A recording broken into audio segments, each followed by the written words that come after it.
Good morning, good afternoon, good evening, folks. How are you doing today? It is Tuesday, and that means we are lucky enough to have two of our experts on Tuesday. We got Matt at 8, but at 9 o'clock, we got Omar, my real estate entrepreneur. How you doing, buddy? Pretty good. What's up, guys? What's happening, Michael? Oh, man, it's I look forward to all three of these conversations. But the first one is brings me back to my sales days, quota, right? Whether I was inside sales having to make $100 a day or a pre-sales agent having to do 4 POCs or whatever the numbers were. We're going to talk about the fact that, you know what, Omar, we are halfway through the year, like 2 days away is the halfway mark. And I know you're a numbers guy. So I want to talk about, as leaders, I usually use the July 4th break to kind of go, okay, where are we at?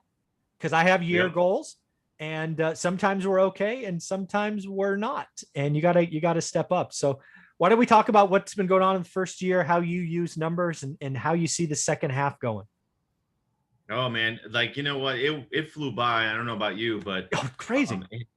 Crazy. And in our timelines, in real estate, and we're in real estate sales, everything is predicated on escrows. Yes. 30 days, 45 days. So more transactions you have, obviously, it's fast forward. It seems weird. And we had the conversation about it yesterday about 6 months in and where are you at? Yeah. And that's a segue into understanding your numbers. You have to be able to know where you're at, how many listing appointments you went on, how many purchase appointments that you went on that you didn't get. Yeah. How many did you get? How many you got contracted? How many didn't close?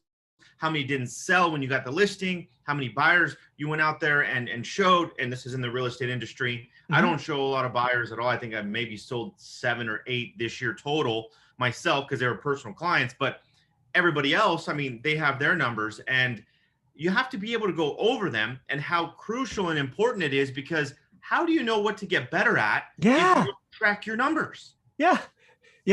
That's amazing. Because again, it didn't hit me until you kind of opened. You're right. You may be on the calendar 6 months through the year, but you've only got about 4.5 months left, right? If you're counting closings, you've really got to get that done before you've got to get into escrow before Thanksgiving to have any chance to close this year.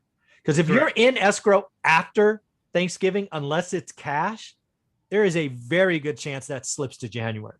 Oh, right? Yeah. And this is the longest 6 months. Remember this, guys. The first part of the year is the longest 6 months.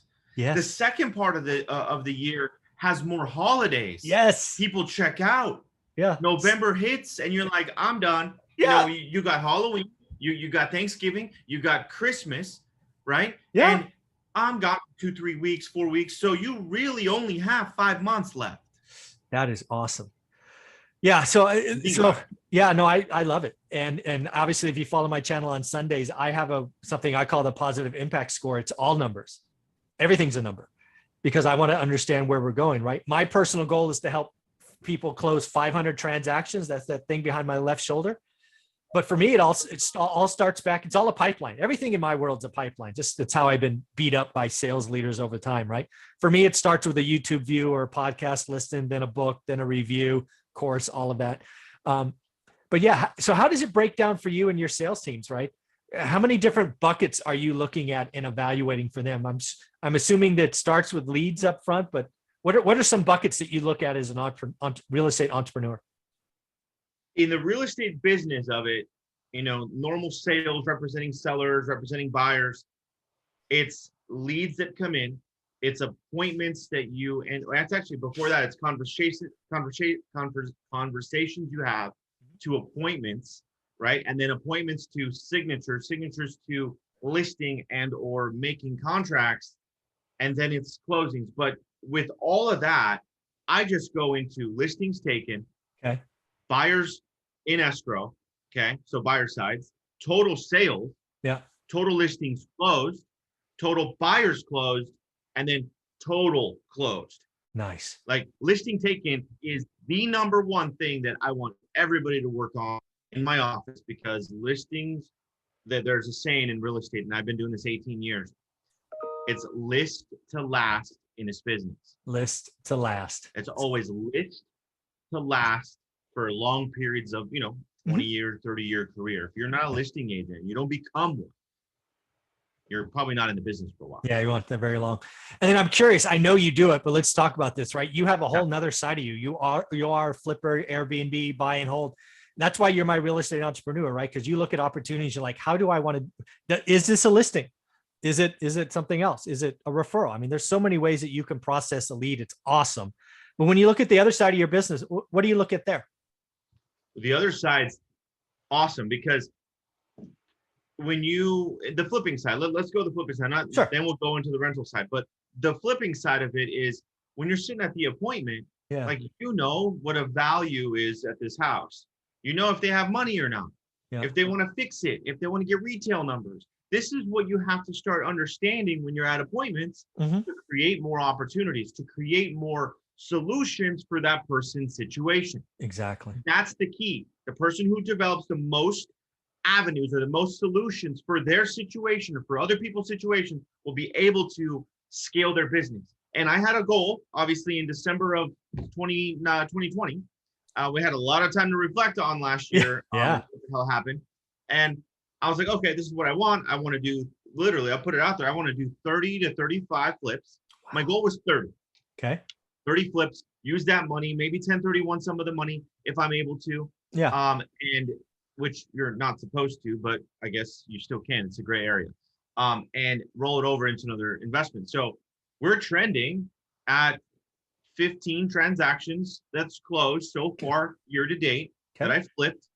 And mind you, and I only did it at 50, I did it at a 30 deals at a $35,000 minimum per transaction. That's healthy. Okay, 35K. Yeah. And this was somewhat, it was conservative. It's not, I used to make 12, 15,000 bucks a flip. Yeah. But now with the appreciation, it's like, holy shit. They're good numbers.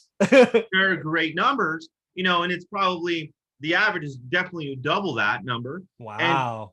And it's like, am I looking at all this? And numbers don't lie. So when you do your breakdowns, numbers don't lie. That avenue is contract, like purchase appointment set. Exactly. There's a big difference. Purchase appointment set, not listing appointments, but purchase appointments. Yeah. Okay. And you have to pre-qualify. You have to, hey, I'm going to come over. I'm going to give you a cash offer.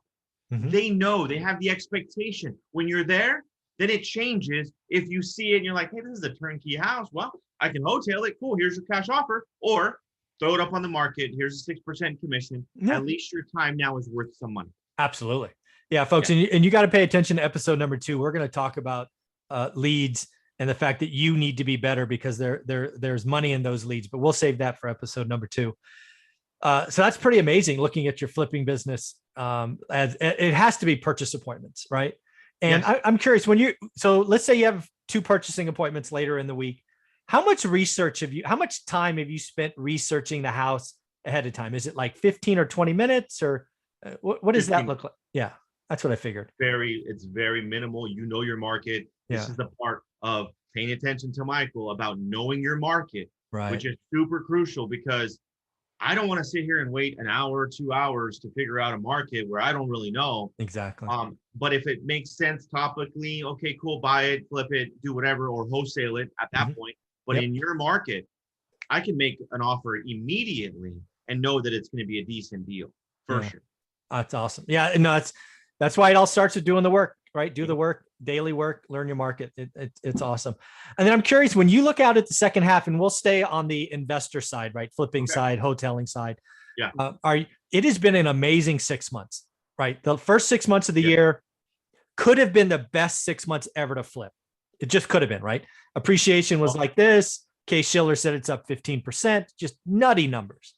Right. I'm anticipating a housing slowdown. I don't know your market. It could be totally different, but it does feel like inventory is starting to trickle and we're going to kind of at least see a plateauing. We won't see 15 or 20% appreciation. No. So I'm curious, are you seeing that trend in your market as well? Oh yeah. It's the writing's on the wall and people are getting a little weirded out. Yes. I'm glad I'm telling people. It's funny because we were talking about this, 3-4 months ago, 5 months ago on our chat, on your channel. Yeah. We were talking about, hey guys, just wait, come summer. We were saying it. And right now it increased from 300 300 listings or 300, was the inventory. Now we're at like 620, 610, and it's going to start increasing more. Exactly. But the reason, my opinion, the reason it is because sellers think their house is worth a effing $1 million when it's not, because they're like, oh yeah, well, Zillow says this, and my neighbor got this much money. Well, I'm going to go ahead and go $50,000 more. I mean, are you just insane? But a part of them is like, okay, well, yeah, ride the wave, because another person that waived their appraisal contingency bought this house 30 grand over appraisal. So now that's a new comp. Yep. That is a brand new comp. So I get the psychology there, but that's why you're seeing price drops. That's why that's why you're seeing longer days on market, because they're out. They're not marketing the property correctly. Yeah. And investors are doing the same damn thing. Well, we're doing the same thing, trying to get the most. Of course. Because we're in the business. But I will tell you, for anybody that's out there that has a huge pipeline, okay, going, and what we did the last 6 months is great, but our next pipeline is crazy, busy. But one thing I will tell you, I'm not going to be the one that's going to try to get $1 million for the place. I will go 15, 20K under, still make a great profit. Yeah. And sell the property. That's dude, again, people can go back. I think it was like 6 months ago, maybe 7 months ago, we said it's about to be the best time to flip ever. Right? We said that. Then like 45 or 60 days ago, we said, ooh, if you're in a lipstick flip, no problem. You're going to probably be able to get in, get out. But if you had a longer term, like you were adding a master suite or doing some square footage ad, probably wouldn't do that, because we expect the market to be changing. And lo and behold, we're here. It's changing. But I will add more to this, is because you got to see your median home price. If you're really high above the median home price, there's the pool of buyers isn't there as much as it is in the median home price or just north of it. You got to play those numbers.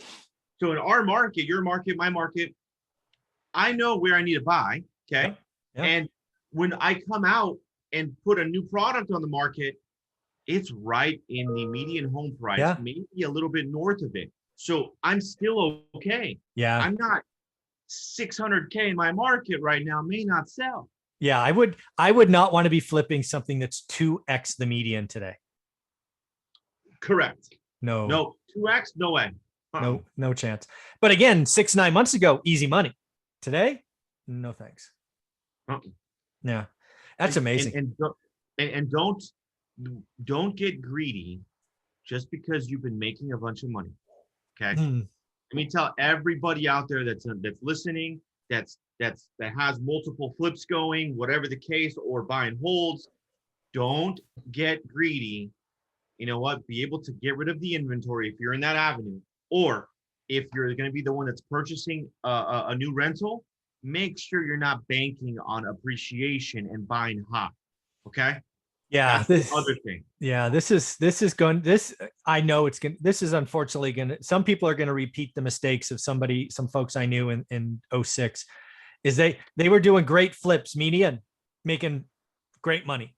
And then their ego took hold and they started flipping higher and higher, which worked for a while. And then they started doing 2x the median. The market turned, interest rates spiked, the market turned off, and they were bankrupt inside of a year. Their ego got a hold of them, and it's painful. Yeah. Wow, that's just like I look at it and it's like, no, I'm good. People say, hey, go to a different market. No, I'm good. I'll buy the little $180,000 house, put a little bit of money in it, turn around and sell it for $260. I'm okay. Happy all day. $1,000 spread. Yeah. Very cool. Well, do me a favor. If somebody wants to be part of your team, which if they're in the high desert, they have to join your organization. How do you want them to reach out or follow you?